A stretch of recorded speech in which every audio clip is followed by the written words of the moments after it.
Ukiwa kwenye maisha yako, maneno yako yanayotoka kwenye kinywa chako ni ya ukweli, basi amini kabisa kwamba wewe utakuwa uko pamoja na yule ambaye alipo. Lakini kwenye maisha yako ukiwa maneno yanayokutoka kwenye kinywa chako ni uongo, basi amini kabisa kwamba wewe uko upande wa shetani, na yeye ndo atakuwa rafiki yako.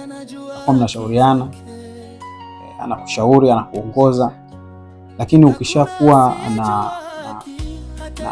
na kawaida ya kuongea ukweli, rafiki yako, kipenzi chako anakuwa ni mwamba wako, na atakuongoza kwenye kweli, ndio kweli yote. Na ole wako ushindane na ukweli. So neno ambalo linatoka kwenye kinywa likiwa na ukweli ni sawa na upanga, kwa sababu ukweli siku zote ni nuru, ambayo sidhani kama mtu ambaye yuko gizani anaweza akazuia nuru inapoamua kuwaka.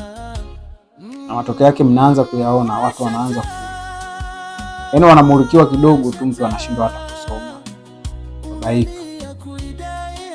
Hakuna mtu anaweza kushinda. Tajitahidi, lakini kushindana na ukweli hakuna. Na kitu ambacho watu wasichokijua, leo mimi sitakaa hapa nilipo nikasema ukweli kwa sababu nimeondoka au nimeondolewa kwa namna yoyote,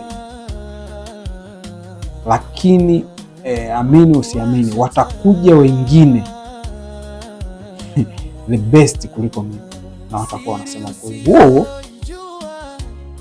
Huyo ndo Muumba, huyo ndo Mungu ambaye anapotaka jambo lake anasema kuwa, alafu